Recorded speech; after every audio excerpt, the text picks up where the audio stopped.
Hello, everyone. Welcome to another episode of Megan Chitwood Live. Today, as you can see, it looks a little bit different, and it's because we are going to be chatting about how you can implement a great referral strategy into your business. I'm going to tell you all the secrets to make what we do in BNI really, really successful. So you can either do that with us in BNI or you can do it on your own. So let's get started.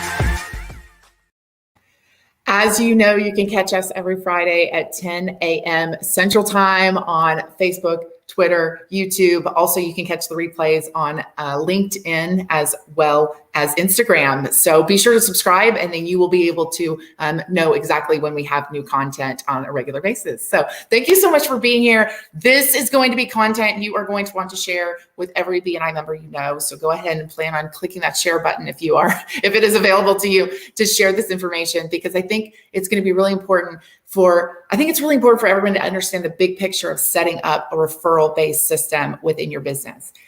So let's get started. When you go and search for referrals and how to create more referrals for my business on Google, what you are going to find is a bunch of articles about how to get more business from your clients. That's what most people focus on. But here's the one problem that there is with that strategy. Your clients are not necessarily compelled to want to help you. They have gotten a great service from you. You might have done a brilliant job, an absolutely brilliant job. They might be raving fans of your business, but they don't necessarily have the same relationship with you that will compel them to want to help you. So let me give you an example. Apple, right? Apple has a just wild fan base, and people who use their products love their products. But if somebody came to you and said, can you refer me a few people who would also like our Apple products? You'd kind of go be like, what? I don't really know. I'm not really sure, right? You talk about them, you create word of mouth for them. But in terms of getting referrals, even Apple is weird saying, oh yeah, you should contact this person and that person and this person and that person. So it's a little bit strange. So the one thing that you've got to think about when you're creating a referral strategy for your business is you've got to figure out who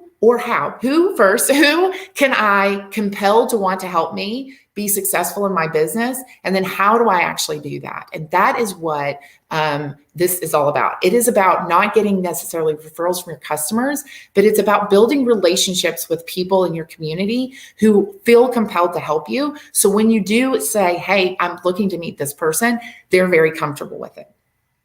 So one of the other things that we teach in BNI is we teach people to ask for specifically what they want and know exactly what they want. But you can only do that when you have a baseline of a relationship established with someone. So let me give you a picture in your head of what this looks like. So picture me going to a chamber event. I've met Joe for the first time, all right? So don't know him from Adam, right? I've met Joe for the first time. And he and I are talking, and we're going to talk for about 10 minutes probably. If I look at Joe and I say, hey, Joe, you know the best way for you to help me? The best way for you to help me is to introduce me to Kate Lee, who is the CEO of ABC Company. He'd probably look at me or think, like, if somebody did that to you, what would you think, right? He would probably look at me and go, let's see, one, who are you and why would I introduce you to that person? And then number two, like, what are you going to do with her when you finally meet her? I don't even know what your intentions are, right? I don't even have a clue what you're going to do with her. So that's almost never going to happen.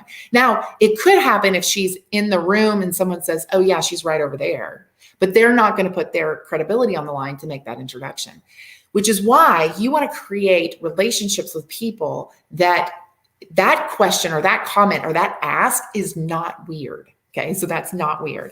So how do you do that? First, what you want to do is you want to really look at your business. You want to look at your business and say, okay, what do I do? And who are the other people who also work with that same type of customer? Okay. So what do I do? We'll go with life coaching. I'm a life coach. Okay. Who do I love to work with? Well, me personally, if I was striking up a life coaching business right this moment, I would love working with, I'm going to call middle career women who are still trying to figure out how to mix everything and make work and life and everything that they're trying to accomplish, hobbies, fitness, health, all those kinds of things come together and work really, really well. The other thing that I notice about women sometimes in their middle career is sometimes they've been on this path and they realize I'm on the wrong path. And those would be the types of people that I would really want to work with. Okay. So that would be my target market. So I can describe what that person looks like. And honestly, I'm describing me, right? I'm describing mid-career, 2 children, looks like she has it all together, but I can promise you she probably doesn't have it all together. Here's a great question to ask to see if she's a good referral for me. Okay. So that's who I'm going to be in this scenario. All right. So now I think to myself, where are other women who I just described? What other professions do they come in contact with and do they interact with? Well, some super easy ones, right? We get our hair done.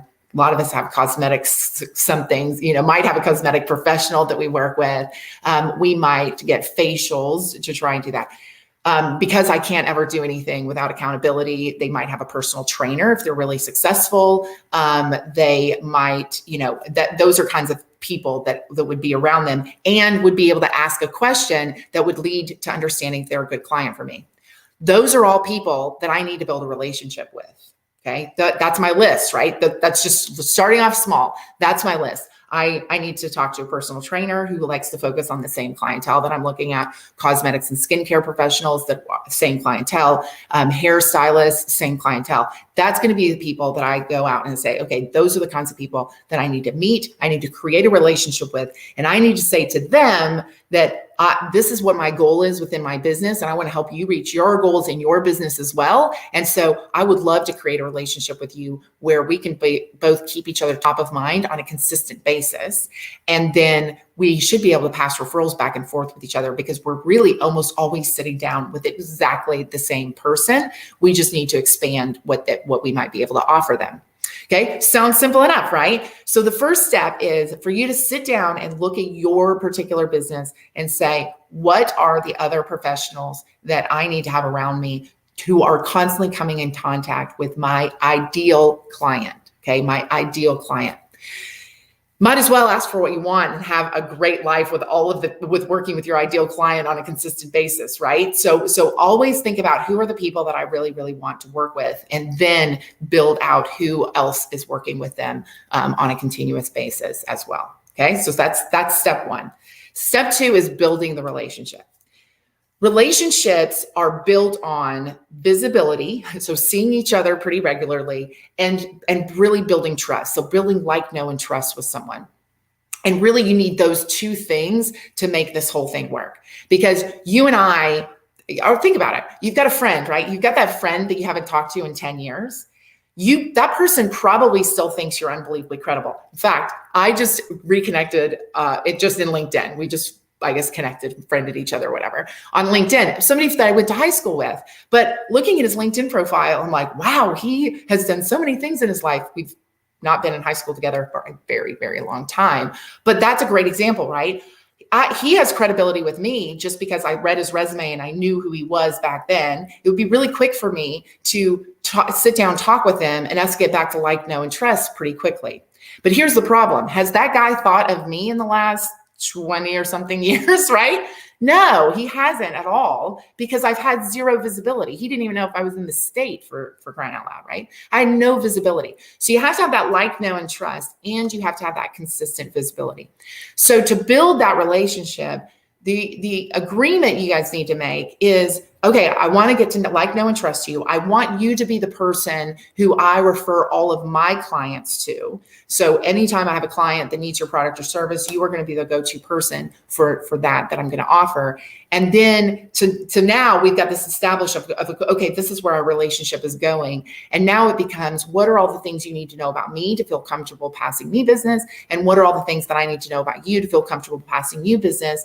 And then how do we keep this thing going so that we will continue to stay connected, stay visible, and continue to strategize how we can continue to help one another.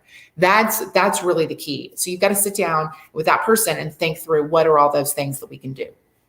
All right. And that starts to be the foundation of that relationship. So you've identified strategically who are the people you need to have surrounding you. You then look at, how do I build a friendship and a business relationship with them so that we are going to pass business back and forth to each other. And then you come down to really compelling someone to want to help you and continuing that process. So it's kind of, I get stressed. I'm like, okay, you're probably pretty good at what you do. Now I need to know what compels you what compels you within your business. This can be goals, right? It can absolutely be goals. I have a goal that I'm not going to say to everyone because it's a somewhat personal goal, but I'm going to use it as an example. I told it to someone. I will tell you in one-to-one. So if you want to have a one-to-one and me tell you what my goal is, I'm happy to do that. But I feel like it's kind of weird to put it all out there for the whole world to see. But anyway, I shared that goal with someone and they were like, "Oh yeah, that sounds like an amazing goal. What can I do to help?" And so let me give you some examples of what those types of goals might be.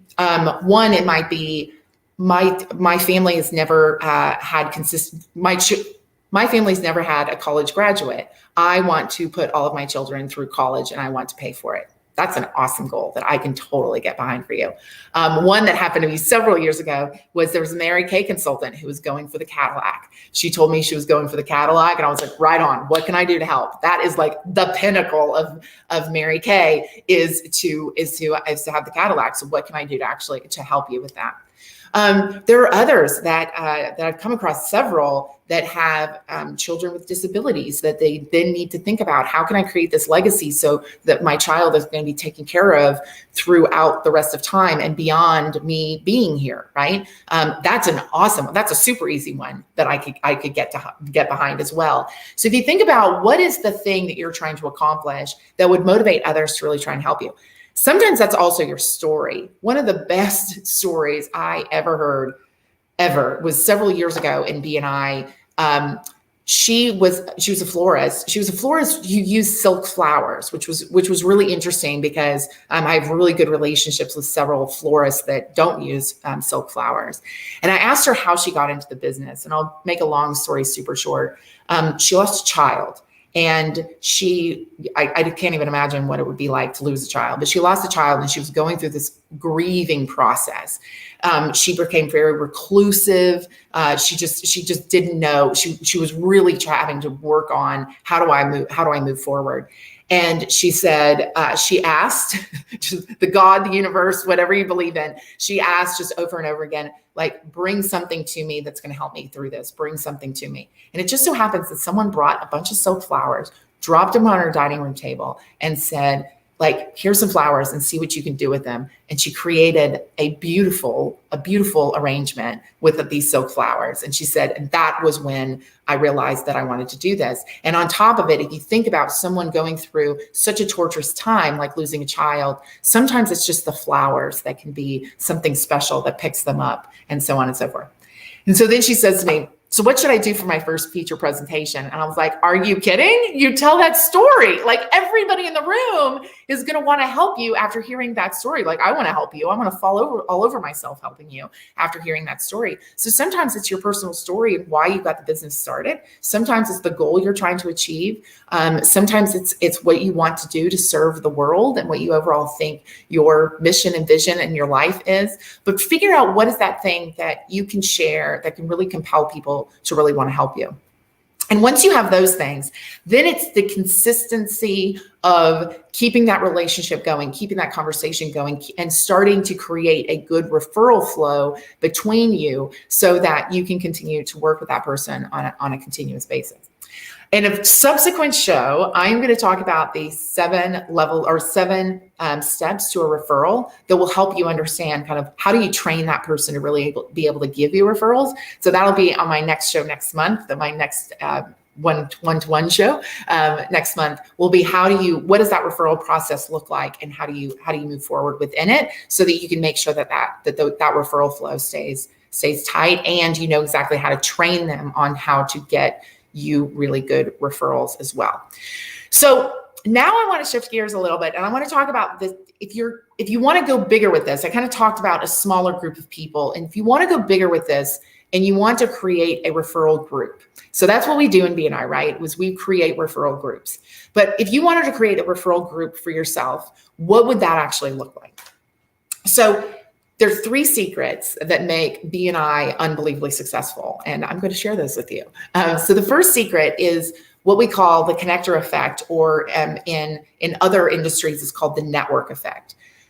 So if you think about it, how useful was Facebook, or how useful is Facebook now, right? How useful is Facebook now? There are billions of people on this platform, and pretty much, I bet you, I mean, if anybody ever says, hey, do you know who blah, blah, blah is, or have you found, or 20 years ago, I went to high school with so-and-so, or whatever that is, right? What do you usually do? I usually go to Facebook and search their name to see if they're actually there, right? It's a huge value because they've brought all of us, I'm going to say all of us in the world, a lot of us in the world together. And now we have this, we are all networked together and we can find each other. The value to that is huge. But when Facebook was just the first 10 people who are on the platform, it didn't have the same value, right? It didn't have the same value. So one of the secrets of BNI is the network effect, is having a group of people in the room committed to be in the room and committed to consistently participate and be in that room and consistently participate in the network. Okay. That is one of the big keys. Most of the time when you create a networking group, where it goes wrong is you stop expecting everyone to be in the room. And then when you thought you had 20 people, you show up next time and there's only 6, right? That's what happens. You have to maintain that network effect, which is why you have to hold everyone accountable to being committed to being there on a consistent basis. So the network effect is one of the big secrets of BNI, and is why we have an attendance policy. If anybody's heard the evil attendance policy of BNI and you have to be there, it's because of the network effect. It's going to hurt you more than it's going to hurt anybody else by not being there. But we need to make sure that we have that network effect fully established in order to make the whole thing work.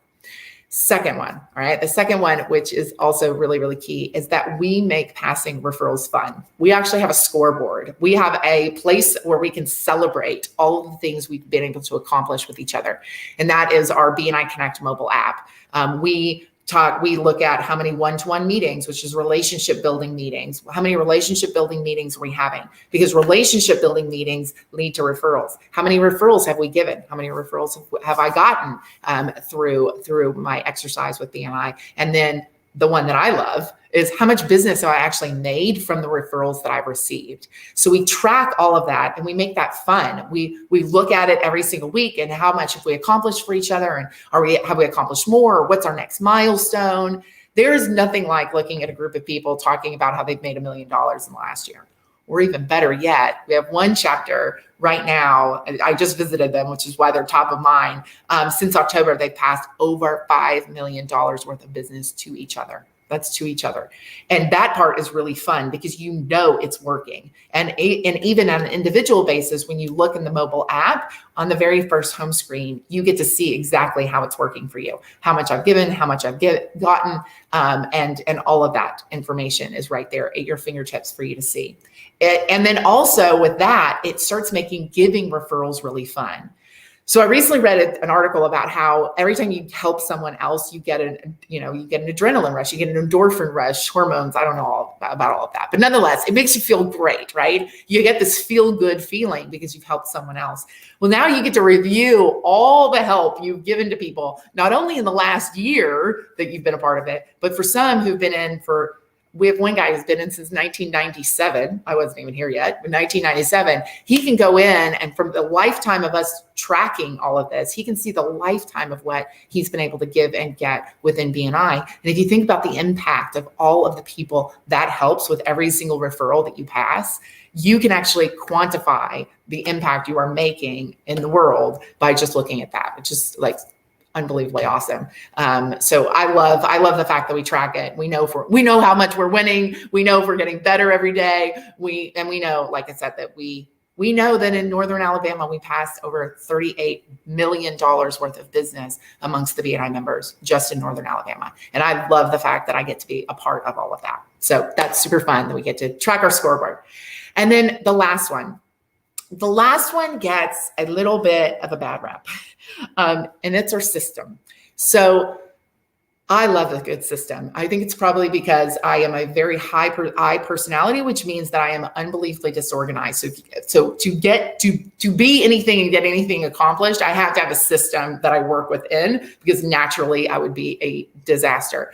And the BNI system is what also makes us unbelievably successful. So what does that look like? What does that look like outside of BNI? It is first, meeting consistently. You have to have that visibility that I've already talked about. So meeting consistently and being very visible to each other on a consistent basis is really important. Now, you might ask yourself, how often? How often do I need to meet with someone? Well, if you think about your monthly organizations that you're a part of, I just want you to think about how often do you think of the people in that monthly organization that you're a part of? If I asked you to sit down right now with a blank piece of paper and list all of the people in that organization that you meet with monthly, how many of those people could you list? Right? Okay. How many? Probably not a lot, right? You probably couldn't do it a lot. Now I want you to think about, maybe you go to church, maybe you have something you do on a weekly basis. Maybe it's a small group, or it's a poker group or something like that. You might have something that you do where you're doing that on a weekly basis. Now think about, how many of those people can you write down on your list, right? When you're in a monthly organization, you think of those people monthly at the meeting. You don't think about them the other 29 days of the month. And so what we have found is the sweet spot is weekly. And here's why. So monthly, you almost get nothing. Nobody thinks about you on a monthly basis at all. We did actually test every 2 weeks. And what happens if we meet every 2 weeks versus meeting every week? And we found that you actually get 52% less referrals meeting every other week than meeting weekly. Okay. So if you're going to set up a cadence like this, even if it's a small group of people, and you want to bring together, like I mentioned, my life coach example, right? You want to bring all those people together, have breakfast or lunch or whatever on a weekly basis, so you can continue to stay in contact. The second thing that you have to do is you have to have an agenda. You have to have an agenda that helps you all reach the goals that you are trying to achieve. Many of us any of us who have ever worked in the corporate world know what it's like to go to meetings where zero gets accomplished on a consistent basis, where everybody comes together. I've run some meetings like that where we don't have a really clear agenda and we are all over the place and we are not focused. You've got to think about, if the goal you're trying to achieve is passing referrals, what does that agenda look like so that you can pass business to one another on a consistent basis? And that is one of the things that is made BNI tried and true for over 36 years, is the fact that we have this agenda that gets a lot of stuff done in a little amount of time and ends up hitting really, really great results. So don't meet unless you have a very specific agenda that you're going to sit down and you're going to work through, so that you can be really, really clear on what you're trying to accomplish. So the agenda is very, very important as well. And then last but not least, you have to establish a set of core values. What do we believe in? What do we believe in as a group? How are we going to operate? This is business stuff, right? I'm reading a book right now. It's about the entrepreneurial operating system, and absolutely, they're starting with core values. Core values help you figure out if you have the right people on your team. So you've got to establish what are those core values that you're going to operate within, and then you need to share with everyone else, these are our core values and these are how we are going to operate. What that does for you is it ensures that you have your people who align with your business and what you're trying to accomplish in the room. There is nothing worse. And I'm going to use Giver's Gain, BNI, a great example, right? There is nothing worse than having someone come in to a group of people who believe in Giver's Gain and know that they are a taker. Okay, know that they're a taker. They basically swipe the list of contact. They put you on your newsletter. They start calling you incessantly, trying to set up a meeting with you then they're saying, I can help you. I can help you. I can help you. Nothing worse than that. It puts a bad taste in everyone's mouth. There's nothing worse than that. In fact, I heard someone criticizing BNI and saying, well, you just can't follow up with BNI members. Oh, you can 1000% follow up with BNI members. You just have to follow up with BNI members in a very collaborative approach to talk about how you can help each other, not saying, what can I sell you? What can I sell you? What can I sell you? So there's nothing worse than having somebody in the room that doesn't believe in what you believe in. And then on top of it, if you've ever given one of those people a referral, it usually is a disaster, just an absolute disaster, because you're going to assume they're going to walk in being somewhat like, operating somewhat like you, and they're not. So the secrets to BNI and the structure are the weekly meetings, the agenda that we run, and the fact that the people in the room all have very similar core values. So we all operate very, very similarly. One of the most fun things I've had in doing this show has been to listen to the different stories of our BNI heroes. And one of the things that it just has floored me is how many of them in their business have common values that BNI have, and building relationships is one of those. There were two people specifically, and then I quit counting, but I went onto their websites, and building relationships with their customers was all over their website. So I know that those people have a very common, they're not going to do something transactional and ruin a relationship. They're going to do something to build a relationship with the person I refer to them. And I know that that is a great way to be, because that's the way I operate as well. So that's what the other person would expect from me. So our three secrets, okay? So our three secrets, our first one is that network effect. If you're going to commit a group of people together, they've all got to come together. The value only gets bigger as the network itself gets bigger. The second one, having a scoreboard, a scorecard, something that you can celebrate. You can celebrate your wins. You can make it fun to pass business to each other. You can make it fun recognizing each other and things like that. And then number three is you've got to establish a structure. So that includes how often are we going to meet, what is our agenda, and what are our core values, so that we can make sure everybody is completely on the same page. That's the secret. That's the secret to BNI. That's what makes it absolutely work. I will say this. Why would you want to do this with BNI instead of doing it on your own? I haven't put my finger on it yet, but there is something about having an executive director. I'm just going to blame it on me, right? There's something about having an executive director that could fly in at any moment, check everything out, and see if everybody's doing it.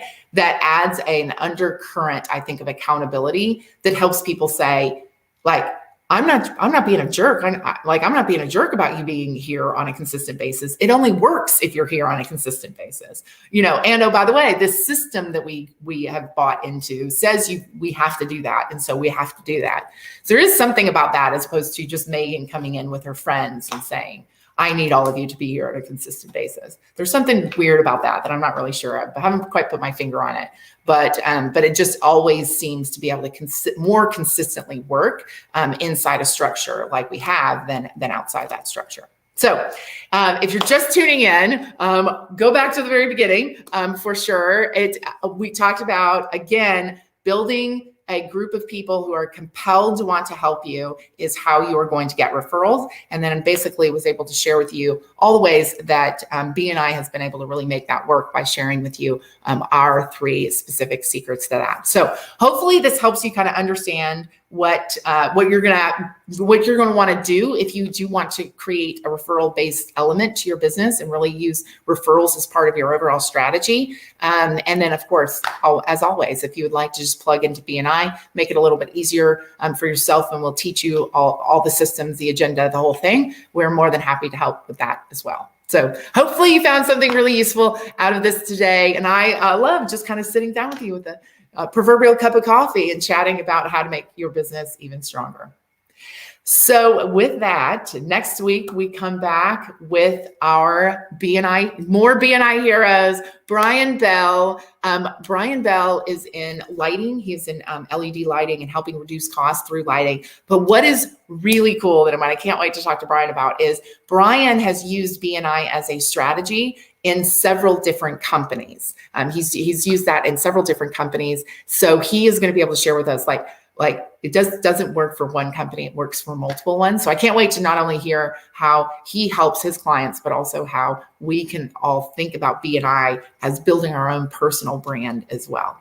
So with that, thank you so much for tuning in or watching. And I look forward to seeing you again next week on our next show. Have a great week. you.